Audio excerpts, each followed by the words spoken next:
Can COP28 finally set the timeline for the phasing out of all fossil fuels? Could these important words be part of the final outcome text at the end of this 2-week-long conference here in the oil-rich UAE? Well, it remains to be seen, but so far almost half of the countries have agreed to phasing out all fossil fuels. While there's no clear timeline as yet, but the words itself speak of some significant action if they actually get accommodated in the final text. Over the last 9 to 10 days, we have seen countries sparring over the language around fossil fuels. Now, fossil fuels are very integral to climate actions because they constitute the majority of the emissions which have led to the spike in the global temperatures over the last so many decades.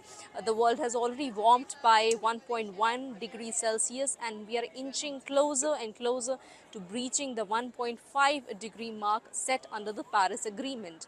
Now, so far, the climate talks have been dominated by certain keywords when it comes to fossil fuels. It's about phasing down, phasing out, abated, unabated. So we'll break it down for you.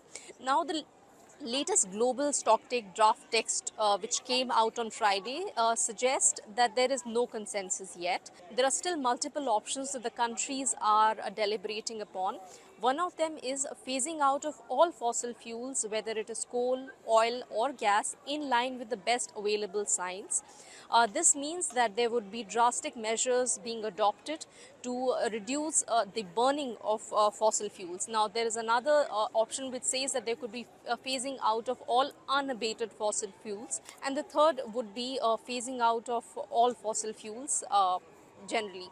Now, one of the options also suggests that there could be no text on fossil fuels at all. Now, that would be an extremely disappointing scenario because this COP28 is being looked at with a lot of hope, considering it marks the first ever global stocktake, and there is expectation that the countries do take some decision on fossil fuels.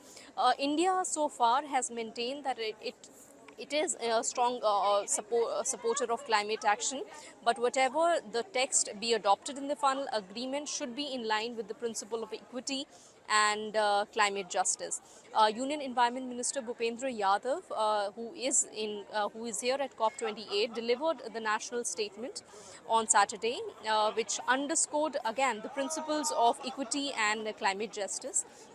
India has strongly been saying that there should be a transition to clean energy, but this transition from fossil fuels to clean energy should be just and equitable. Countries like India are strongly dependent on coal, which is extremely important for to meet the energy needs of its billion plus population as well as the future developmental needs.